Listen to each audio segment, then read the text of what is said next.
อาศัยวัดไปเฮ็ดบุญวัดเฮ็ดบุญนั่นเอาเที่ยงไปจัดสถานไปจัดวัดเป็นร่มมณีวัดว่าให้หลายสุดยอดครับ ขึ้นซัดหน้า3ขึ้นวันเศร้าให้หลาย ขึ้นลูกหน้าสงน้ำที่หาตุ่มให้จอ หน้า แล้ เท่าว สุ่มไก่ไหม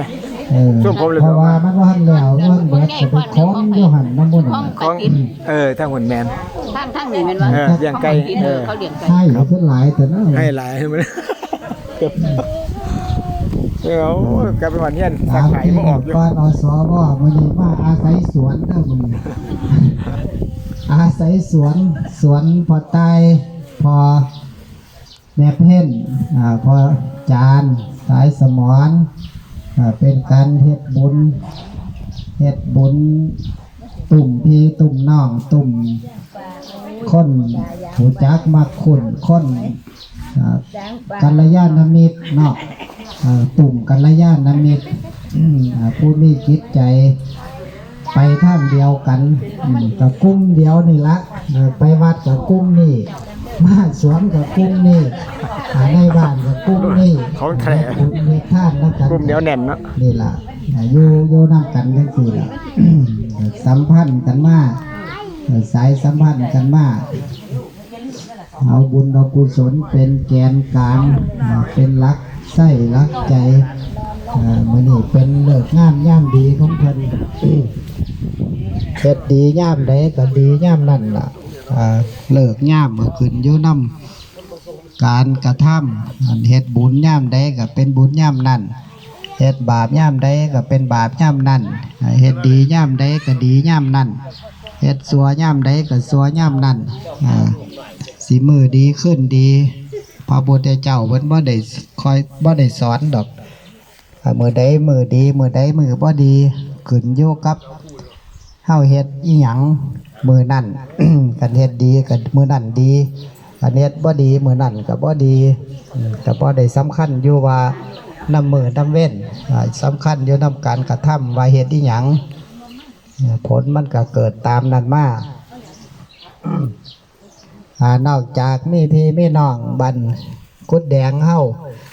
สุนาสุตาก็มีทั้งกัลยาณมิตรทั้งบันสันติสุข โยมจงจิตโยมตุมื้อนี้มาหาโยมตาย เพื่อนกันหมู่กัน ข้าได้เป็นอบตก็เป็นต่อตุได้หรอเนาะทาราชก็ต่อใต้ต่อใต้ต่อตุต่อ นี่ก็อบตเก่านี่ อดีต อบตนี่เอิ้นมาจากย่าไว้จากหยังพอจริง สมัยคิงท่านบริหารส่วน สมาชิกองค์การส่วนตำบลเอิ้นบ่ติงบ่แม่นบ่อบต อบตมันย่อมาจากเอิ้นบ่ติง การบอกทาง ได้เป็นละเอิ้นบ่ติงเด้ เสยจะเวท เอิ้นบ่เอิ้นก็ต้องติงอบตนี่แม่นบ่เอิ้นก็ต้องติงขิงพร้อมอยู่ตลอดเวลาพร้อมสิรับใช้ ครับ ซุ่มซ่อนดิอบตเป็นผู้เสียสละมาแล้วตัดเวียกตัดงานตัดขอบตัดขั้วมาเครื่องหนึ่งมาให้ซุ่มซ่อนเครื่องหนึ่ง ครับ บ่ให้มาเบิดดีมาเครื่องเดียวให้มาเครื่องเดียวครอบครัวกับบ่ได้ทีมแต่ว่าซุ่มซ่อนชาวบ้านส่วนร่วมก็เฮ็ดส่วนโตเครื่องหนึ่งส่วนร่วมเครื่องหนึ่งผู้สิมาเป็นอบตเอิ้นบ่ติง ผู้เสียสละลักธรรมสำหรับผู้สิคล้องใจคนนี่มีหลักหนึ่งหลักสมานัตตาเพิ่นว่าสมานัตตาความเป็นผู้มีตนเสมอต้นเสมอปลายครับ เสมอต้นเสมอปลาย ก่อนสิได้เป็นจังใดได้เป็นแล้วก็เป็นจังสั่น ยะถาวาทีตถากาลีเว้าจังใดเฮ็ดจังสั่น บ่แม่นเว้าอย่างหนึงเฮ็ดอย่างหนึงครับ บ่แม่นเสมอต้นเสมอปลายเด้อเว้าจังใดเฮ็ดจังสั่นคันบ่เฮ็ดคันบ่เป็นตาเฮ็ดได้ก็บ่ทันเว้าอย่าฟ้าวไปเว้าไปก่อน แม่นครับ อันใดเป็นตาเฮ็ดได้ก็จังเว้าแล้วก็ก่อนสิเว้าก็คิดว่าสิเฮ็ดได้ก่อน คันเว้าไปแล้วบ่เฮ็ดนำคำเว้าก็เสียสัจจะขาดสัจจะขาดความน่าเชื่อถืออันนี้สมานตัตตาเสมอต้นเสมอปลาย ว่างตนเสมอเสมอต้นเสมอปลายอันนี้เคยมีพาเพิ่นด่าด้วยแต่ย่อมเบานำ ถ้าข่อยบ่ด่าข่อยด่าว่าเป็น บ้านอาจารย์คึกฤทธิ์เพิ่นว่าโยมจะพูดใช่ไหมว่าเป็นผู้พูดเสียสมาธิเอาพูดว่าเป็นจะได้ฟัง แล้วเลยล่ะ บ่เรานั่นซื่อๆดอกเราเป็นคนอัธยาศัยดี อัธยาศัยดีมักเว้ามักคุยก็เป็นธรรมดานี่คนเคยเป็นอบต.ความรู้หลายก็เป็นจังซี่ล่ะ ครับ เว้าหยังไปหูเบิดจากนำเบิดสุดยางสุดแนวมีความรู้หลาย ยังคงหลงครับตอบได้บ่ ตัวอย่างสุดแนวก็ฟังไปจักหน่อยเดี๋ยวคอยสิให้เว้าดอกแล้วคอยแล้วเดี๋ยวจะไม่ให้เจ้าเด้อบัดเด้อตอนนี้ขอเวลาก็ทอดใช้เราเบิ่งหั่นทอดสมานตัตตาเนาะการขอความเห็นใจเนาะขอความเห็นใจจากผู้อื่นหรือว่าขอคะแนนผู้อื่นการเลือกตั้งมีการขอคะแนนไปหาคะแนนความนิยมให้เบิ่งนาฬิกาน้ำเฮือนเฮามันมีอยู่3เข็มมีเข็มชั่วโมงเข็มหน้าที่เข็มวินาที ส่วนหลายเฮาเบิ่งนาฬิกาเฮาก็สิเบิ่งแต่เข็มชั่วโมงกับเข็มหน้าที่ ครับ มองข้ามเข็มวินาที จริงๆแล้วเข็มวินาทีนี่สำคัญที่สุดเพราะมันเฮ็ดให้2อันมันเดินไปได้แต่ว่าเฮามองข้ามส่วนน้อยๆมองข้ามส่วนน้อยๆเล็กๆเห็นว่าบ่สำคัญถ้าไปหาเสียงนี่ต้องหาจุดน้อยๆแต่ว่าเป็นจุดสำคัญ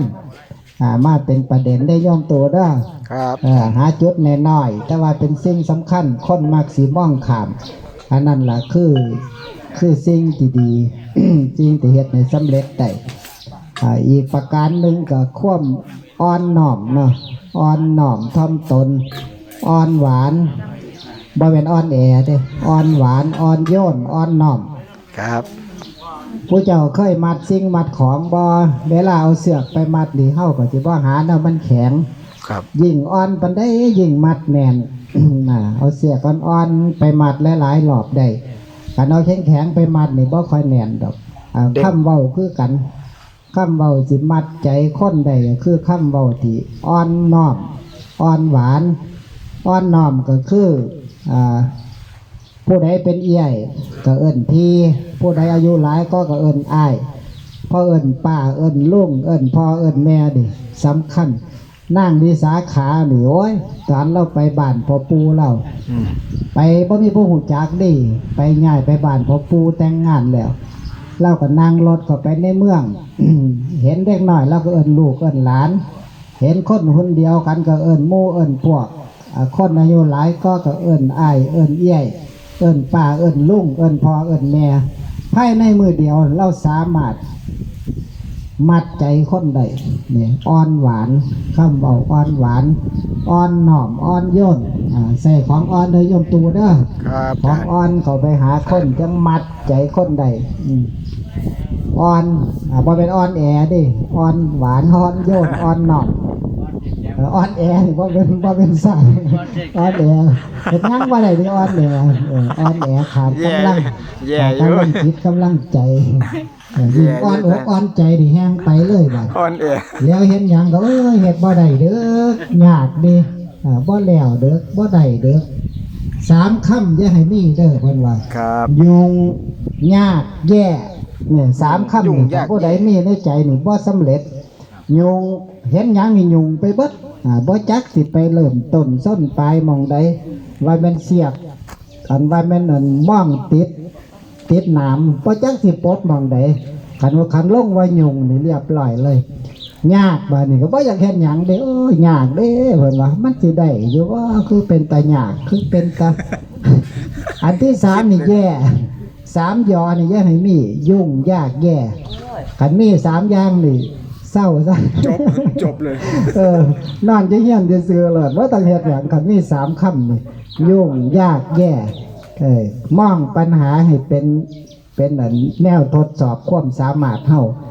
แห้งยากแห้งอยากเอาชนะมันดีนิสัยอาตมาเด้ขันยากดิแห้งอยากเอาชนะแห้งมีแรงกระตุ้นแนวใดมันยากขันชนะของง่ายๆมันบ่ค่อยภูมิใจดอกอันง่ายโพด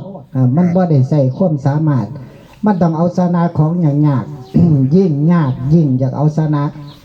แต่ว่าต้องชนะด้วยความถูกต้องด้วยชนะด้วยธรรมชนะด้วยปัญญามันจังภูมิใจของง่ายๆผู้ใดก็เฮ็ดได้มันบ่ค่อยจริง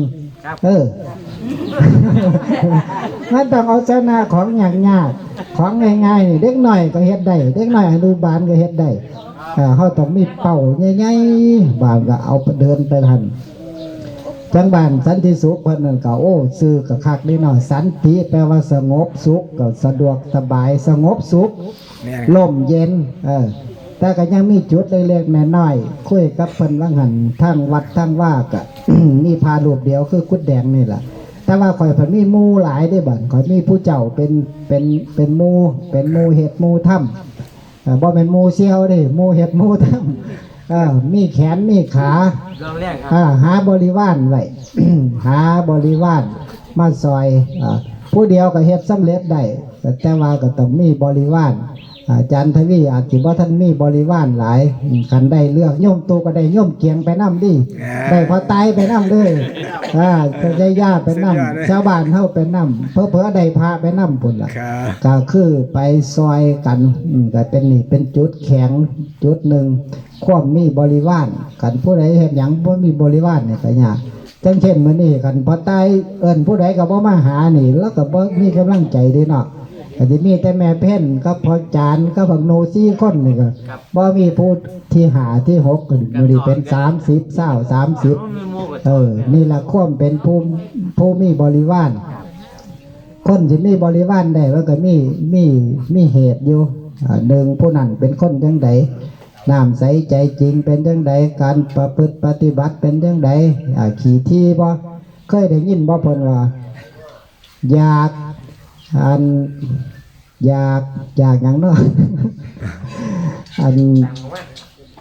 อย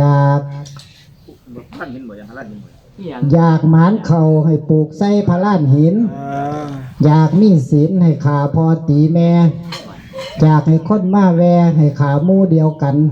เนี่ยอยากไปสวรรค์ให้เปิดศีลในวัดเป็นว่า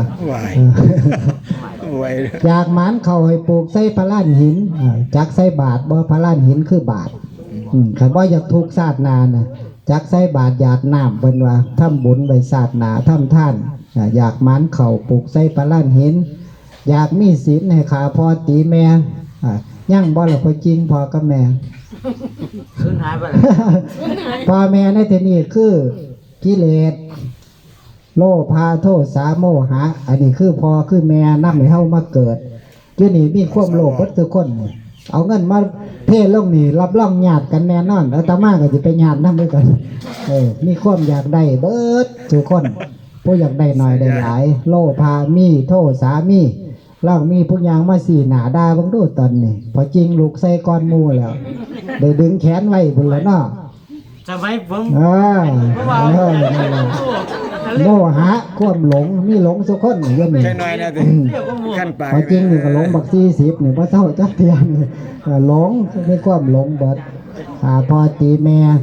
อยากให้คนมาแวให้ขาหมู่เดียวกันนี่เห็นบ่ปตายคนมาแวขาหมู่เดียวกันหมู่คือความขี้ที่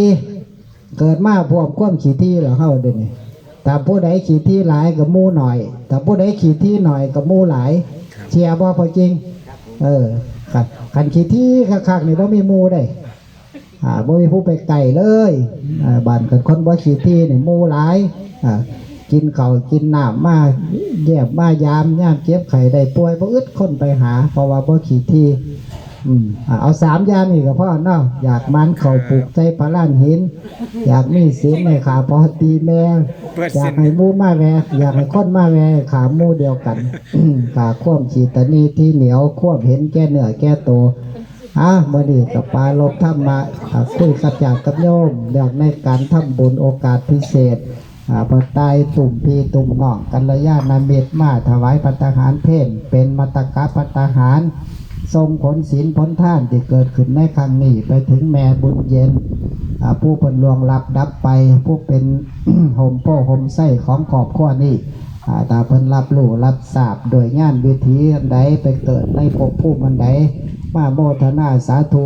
บุญน้ำพีน้ำหนองน้ำขอบน้ำขั้วปกปักรักษาคุ้มครองให้อยู่เย็นเป็นสุขให้ลูกหลานอายุมั่นขวัญยืนมีความปรารถนาต้องการประการใดขอให้สม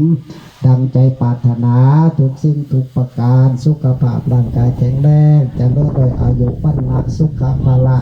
ตลอดกาลละนานเธอ สาธุ ขวดน้ำจังไรระดับกับก้อนน้ำ